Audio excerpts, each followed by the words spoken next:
تو سامری جس نے بچڑا بنایا تھا اس نے کہا کہ یہ تمہارا اور موسیٰ کا الہ ہے، اس کی عبادت کرو۔ اس طرح بنی اسرائیل نے بچڑے کو معبود بنا لیا اور اس کی عبادت کرنے لگے۔ اللہ تعالیٰ نے فرمایا فَأَخْرَجَ لَهُمْ عِجْلًا جَسَدًا لَهُ خُوَارٌ فَقَالُوا هَٰذَا إِلَٰهُكُمْ وَإِلَٰهُ مُوسَىٰ فَنَسِيَ أَفَلَا يَرَوْنَ أَلَّا يَرْجِعُ إِلَيْهِمْ قَوْلًا وَلَا يَمْلِكُ لَهُمْ ضَرًّا وَلَا نَفْعًا۔ بس اس نے ان کے لیے ایک بچڑا نکالا جس کے لیے جسم تھا، جس کی بیل کی سی آواز تھی۔ پھر لوگوں نے کہا کہ یہ ہے تمہارا اور موسیٰ کا معبود، سو وہ بھول گیا تو کیا وہ دیکھتے نہیں تھے کہ نہ وہ ان کی بات کا جواب دیتا ہے، نہ ان کے کسی نقصان کا اختیار رکھتا ہے، نہ کسی نفع کا۔ سورۃ طٰہٰ آیت 88-89۔ بت پرستی کی خواہش قوم موسیٰ میں پہلے ہی موجود تھی، جب انہوں نے موسیٰ علیہ السلام سے بھی مطالبہ کیا تھا کہ ہمیں معبود بنا دو، جسے انہوں نے سختی سے رد کر دیا تھا۔ الم یروا، کیا انہوں نے نہیں دیکھا، انہ لا یکلمہم، کہ وہ ان سے بولتا بھی نہیں، ولا یہدیہم سبیلا، اور نہ وہ ان کو راستہ بتاتا ہے۔ اللہ تعالیٰ نے واضح فرمایا کہ اس بچڑے کے اندر ذاتی یا فعلی صفات نہیں ہے جو اس کے معبود ہونے کو ثابت کرتی ہوں، نہ وہ ان سے کلام کرتا ہے، اور کلام نہ کرنا عیب ہے۔ جانوروں میں بھی بولنے والے نہ بولنے والوں سے بہتر سمجھے جاتے ہیں، یہاں تو معاملہ معبود بنانے کا ہے۔ خود ہی سوچو کتنی بڑی نادانی ہے۔ اتخذوہ، سو انہوں نے اسے پکڑ لیا، وکانوا ظالمین، اور وہ تھے ہی ظالم۔ یعنی بنی اسرائیل نے بچڑے کو معبود بنا لیا، انہوں نے اس کی عبادت کی جبکہ وہ اس کا حق نہیں رکھتا تھا، انہوں نے شرک کیا جو سب سے بڑا ظلم ہے، اس طرح وہ بچڑے کو معبود بنا کر خود ظالم بن گئے۔ وَلَمَّا سُقِطَ، اور جب وہ گرائے گئے، فِي أَيْدِيهِمْ، اپنے ہاتھوں میں، وَرَأَوْا، اور انہوں نے دیکھا، أَنَّهُمْ قَدْ ضَلُّوا، کہ واقعی وہ گمراہ ہو گئے ہیں۔ بنی اسرائیل بچڑے کی عبادت پر شدید نادم ہوئے کیونکہ وہ عبادت باطل تھی۔ انہوں نے اپنے گمراہ ہونے کا عاجزی سے اعتراف کر لیا۔ قالوا، انہوں نے کہا، لئن لم یرحمنا ربنا، اگر ہمارے رب نے ہم پر رحم نہ کیا، ویغفر لنا، اور ہمیں نہ بخشا، لنکونن من الخاسرین، تو ہم ضرور خسارہ پانے والوں میں سے ہو جائیں گے۔ جب بنی اسرائیل نے دیکھا کہ وہ جس گمراہی میں مبتلا ہوئے تھے اس سے پاک نہیں ہو سکتے اور ان سے شرک جیسا عظیم گناہ ہو گیا ہے، تو انہوں نے بے ساختہ پکارا کہ اگر تو نے ہم پر رحم نہ کیا اور ہم سے درگزر نہ کیا تو ہم برباد ہو جائیں گے۔ اس سے یہ پتہ چلتا ہے کہ بنی اسرائیل میں ابھی اصلاح کا مادہ موجود تھا، ابھی ان کے دل اتنے سخت نہیں ہوئے تھے جتنے کے بعد والوں کے ہو گئے۔ وَلَمَّا رَجَعَ مُوسَىٰ، اور جب موسیٰ پلٹے، اِلیٰ قَوْمِهِ، اپنی قوم کی طرف، غضبانہ، بہت غصے میں، آسفاً، افسوس کرتے ہوئے۔ موسیٰ علیہ السلام کوہ طور سے جب بنی اسرائیل کے پاس واپس آئے تو غصے سے بھرے ہوئے شدید افسوس کی حالت میں تھے۔ اس کی وجہ یہ تھی کہ وہ اپنی قوم کے حق میں انتہائی خیر خواہ تھے اور دین کے معاملے میں وہ غیرت مند تھے۔ قَالَ بِئْسَ مَا، اس نے کہا بہت بری ہے، خلفتمونی، جانشینی کی تو نے میری، من بعدی، میرے بعد، اعجلتم، کیا جلدی کی تو نے، امر ربکم، اپنے رب کے حکم سے۔ موسیٰ علیہ السلام نے جب بنی اسرائیل کو شرک میں مبتلا دیکھا تو انہوں نے گمان کیا کہ ہارون علیہ السلام نے اصلاح کے سلسلے میں کوتاہی کی ہے، تو انہوں نے کہا کیا تم نے اپنے رب کے حکم سے جلد بازی کی، کیونکہ اس نے تمہارے ساتھ کتاب نازل کرنے کا وعدہ کیا تھا، تم اپنی فاسد رائے کے ذریعے سے اس برے کام کی طرف آگے بڑھے ہیں۔ وَأَلْقَىٰ، اور اس نے ڈال دی، الْأَلْوَاحَ، تختیاں، وَأَخَذَ، اور اس نے پکڑ لیا، بِرَأْسِ أَخِيهِ، اپنے بھائی کا سر، يَجُرُّهُ إِلَيْهِ، اور اسے اپنی طرف کھینچنے لگے۔ موسیٰ علیہ السلام نے غصے میں تورات کی تختیاں پھینک دیں اور ہارون علیہ السلام کے سر اور داڑھی کو پکڑا اور انہیں اپنی طرف کھینچا اور کہا، قَالَ يَا هَارُونُ مَا مَنَعَكَ إِذْ رَأَيْتَهُمْ ضَلُّوا أَلَّا تَتَّبِعَنِي أَفَعَصَيْتَ أَمْرِي۔ موسیٰ علیہ السلام نے کہا، اے ہارون، تم نے جب انہیں دیکھا کہ وہ گمراہ ہوئے تو کس چیز نے تمہیں روکا کہ تم میری پیروی نہ کرو؟ تو کیا تم نے میرے حکم کی نافرمانی کی؟ سورۃ طٰہٰ آیت 92-93۔ قَالَ ابْنَ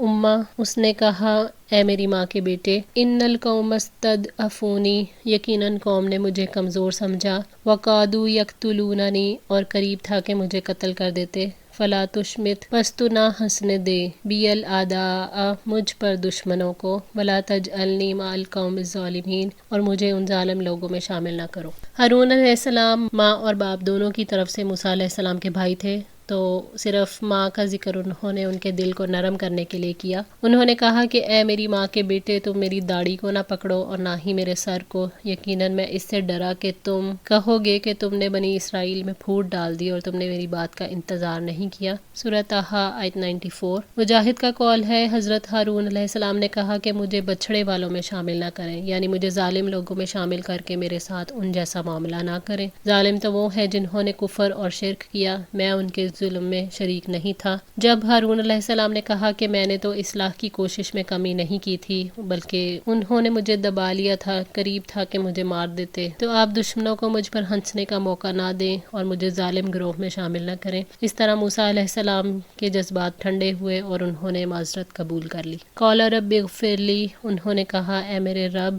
مجھے بخش دے، ولی اخی اور میرے بھائی کو، وادخلنا فی رحمتک اور ہمیں اپنی رحمت میں داخل کر لے. موسیٰ علیہ السلام نے جلدی میں اپنے بھائی کے ساتھ جو معاملہ کیا اس پر انہیں سخت ندامت ہوئی. اس وقت انہوں نے اللہ تعالیٰ سے دعا کی اور کہا کہ اے میرے رب مجھے اور میرے بھائی کو بخش دے اور ہمیں اپنی رحمت میں داخل کر لے، کیونکہ تیری رحمت تمام برائیوں کے مقابلے میں ایک مضبوط اور محفوظ قلعہ ہے. وانت ارحم الراحمین، اور تو سب رحم کرنے والوں میں سے زیادہ رحم کرنے والا ہے. حضرت موسیٰ علیہ السلام نے اپنے رب کی ثنا بیان کی کہ اے میرے رب تو اپنے بندوں پر سب سے زیادہ رحم کرنے والا ہے. اس واقعے سے ہمیں یہ سبق ملتا ہے کہ مومنوں کو بھی ایک دوسرے سے غلط فہمیاں ہو سکتی ہیں، پھر جب ان کی وضاحت ہو جائے تو یوں ہو سکتا ہے کہ جیسے کبھی کوئی غلط فہمی نہ ہوئی ہو. اس لیے غلط فہمیاں دور کر لینی چاہیے اور ایک دوسرے کے حق میں دعائیں ضرور کرنی چاہیے. ان الذین اتخذوا العجل، یقیناً جن لوگوں نے بچھڑے کو پکڑ لیا، سینالہم، ان قریب پہنچے گا انہیں، غضب من ربہم، ان کے رب کا غضب. اللہ تعالیٰ نے بچھڑے کی پرستش کرنے والوں کا ذکر کرتے ہوئے فرمایا کہ یقیناً جن لوگوں نے بچھڑے کو پکڑ لیا یعنی معبود بنایا اور انہوں نے اس کی عبادت کی، انہیں اس دنیا کی زندگی میں اپنے رب کے غضب کا سامنا کرنا پڑے گا. اور اللہ تعالیٰ کے غضب کا ثبوت ہے کہ اس نے اس وقت تک ان کی توبہ قبول نہیں کی جب تک انہوں نے آپس میں ایک دوسرے کو قتل نہیں کیا. یہ واقعہ سورہ البقرہ 54 میں گزر چکا ہے. وَذِلَّةٌ فِي الْحَيَاةِ الدُّنْيَا، اور دنیا کی زندگی میں ذلت. ذلت سے مراد ہے ان لوگوں کا یہ اقرار کر لینا کہ واقعی ہم نے گمراہی کا کام کیا اور پھر اپنی جانوں کو قتل کرنے کے لیے پیش کر دینا. اور ایک قول یہ بھی ہے کہ ذلت سے وہ حالت مراد ہے جو ان لوگوں کو اس وقت پیش آئی جبکہ اس بچڑے کو جلایا گیا اور سمندر میں پھینک دیا گیا جس کی انہوں نے عبادت کی تھی. اور ایک قول یہ ہے کہ ذلت سے وہ مسکنت مراد ہے جو انہیں اور ان کی اولاد کو دنیا میں پیش آتی رہی اور وہ سفر کی حالت میں کئی سالوں تک زمین پر گھومتے رہے. یہ ذلت ان کے اپنے رب کے ساتھ کفر کی وجہ سے اللہ تعالیٰ کی طرف سے سزا کے طور پر ہے. یہ آخرت کے آنے سے پہلے دنیا کی سزا ہے. اللہ تعالیٰ کے غضب کی وجہ سے قوم کے بارے میں یہ فیصلہ کیا جاتا ہے کہ آخرت سے پہلے دنیا کی زندگی میں رسوا کن سزا دی جائے. جیسے بنی اسرائیل میں سے جن لوگوں نے بچھڑے کی پوجا کی تھی ان کے لیے فیصلہ کیا گیا کہ وہ اپنے قریبی عزیزوں کو اپنے ہاتھوں سے قتل کریں اور اللہ تعالیٰ اس وقت تک ان سے راضی نہیں ہوگا جب تک وہ یہ کام نہیں کریں گے. پھر انہوں نے ایک دوسرے کو قتل کیا یہاں تک کہ میدان بھر گیا. اس انجام سے صرف وہی لوگ بچے جو شرمندہ تھے اور جنہوں نے توبہ کی. وَكَذَلِكَ نَجْزِي، اور اسی طرح ہم بدلہ دیتے ہیں المفترین، جھوٹ باندھنے والوں کو. اللہ تعالیٰ پر جھوٹ باندھنے والوں کو ہمیشہ ایسے ہی بدلہ ملا کرتا ہے. یہی وجہ ہے کہ اس بدعت کی ذلت بدعتی کے ساتھ لگی رہتی ہے. انہوں نے حق کے نام پر بچھڑے کی پوجا جیسا جرم کیا تھا. انہوں نے اللہ تعالیٰ کے دین کا انکار کرتے ہوئے یہ کام نہیں کیا تھا بلکہ اللہ تعالیٰ کو معبود مانتے ہوئے اس کے دین پر ایمان لاتے ہوئے کیا تھا. سامری نے تو یہاں تک کہہ دیا تھا کہ میں نے خواب میں جبرائیل علیہ السلام کو دیکھا، ان کے گھوڑے کے نقش قدم سے مٹی اٹھائی اور بچھڑے کے اندر ڈالی تو وہ بولنے لگا. اس قسم کی نسبت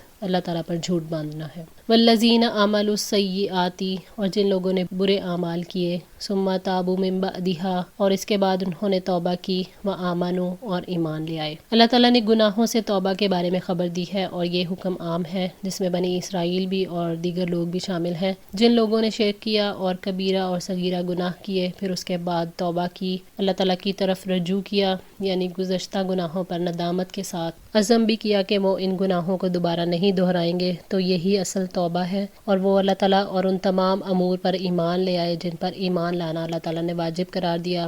گناہ کے بعد شرمندگی اور آئندہ کبھی نہ کرنے کا ارادہ کرنے والا گویا دوبارہ ایمان لاتا ہے اور ایمان کے دائرے سے نکلنے کے بعد دوبارہ اللہ تعالیٰ کے دین میں داخل ہوتا ہے. اِنَّ رَبَّكَ، یقیناً آپ کا رب، من بعدہا اس کے بعد لغفور الرحیم بے حد بخشنے والا نہایت رحم والا ہے۔ یقیناً آپ کا رب یعنی محمد صلی اللہ علیہ وآلہ وسلم کا رب گناہوں کو بخش کر انہیں مٹا دیتا ہے، وہ توبہ کو قبول کر کے اور بھلائی کے کاموں کی توفیق عطا کر کے اپنی رحمت سے نوازتا ہے۔ وَلَمَّا سَكَتَ اور جب تھم گیا ان موسیٰ الغضب موسیٰ سے غصہ اخذ الالواح تو اس نے تختیاں اٹھا لیں، انہوں نے زمین سے وہ تختیاں اٹھا لیں جنہیں غصے میں پھینک دیا تھا۔ وہ تختیاں جلیل القدر تھیں کیونکہ ان پر تورات لکھی ہوئی تھی۔ وفی نسختہا اور ان کی تحریر میں ہدی و رحمت ہدایت اور رحمت تھی۔ ان تختیوں میں گمراہی اور ہدایت کو واضح کیا گیا تھا، حق اور باطل، نیک اور برے اعمال اور بہترین اعمال کی طرف رہنمائی، اخلاق، آداب، ان تمام باتوں کو ان تختیوں میں کھول کھول کر بیان کیا گیا تھا، اور ان میں ان لوگوں کے لیے رحمت اور سعادت ہے جو ان پر عمل کرتے ہیں۔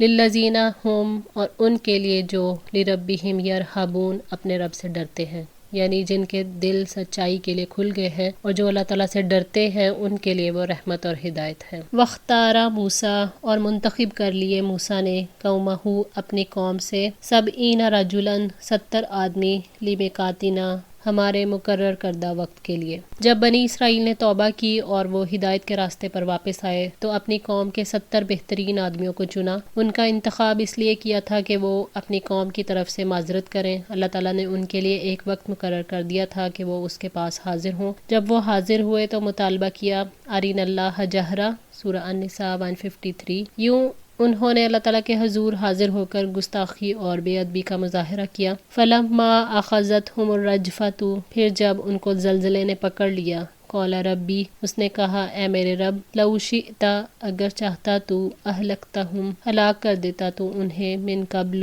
اس سے پہلے و ایایا اور مجھے بھی۔ وہ زلزلہ اتنا شدید تھا کہ وہ سب کے سب بے ہوش ہو کر گر گئے اور وفات پا گئے۔ موسیٰ علیہ السلام اللہ تعالیٰ کے حضور عاجزی سے گڑ گڑاتے رہے۔ انہوں نے کہا اے ہمارے رب، اگر تو ان کو ہلاک کرنا چاہتا تو اس سے پہلے یعنی ہمارے آنے سے پہلے ہی ہلاک کر دیتا اور مجھے بھی ہلاک کر دیتا۔ اللہ تعالیٰ نے زلزلے سے ایسے حالات پیدا کیے کہ ان کے اندر خشیت پیدا ہو، وہ اللہ تعالیٰ کے سامنے روئے، گڑ گڑائے اور انہوں نے توبہ کر لی۔ اتہلکنا کیا تو ہمیں ہلاک کرتا ہے، بما فعل بوجہ اس کے جو کیا، السفہاء منا ہم میں سے چند بے وقوفوں نے۔ موسیٰ علیہ السلام نے اپنے رب سے گڑ گڑا کر عرض کیا کہ کیا کم عقل اور نادان لوگوں نے جو کام کیا اس کی سزا میں ہمیں ہلاک کر دیں گے؟ ان ہی الا فتنتک یہ نہیں ہے مگر تیری ایک آزمائش، تضل بہا من تشاء تو اس سے جس کو چاہتا ہے گمراہ کرتا ہے، وتہدی من تشاء اور جس کو چاہتا ہے ہدایت دیتا ہے۔ حضرت ابن عباس رضی اللہ تعالیٰ عنہ کا قول ہے کہ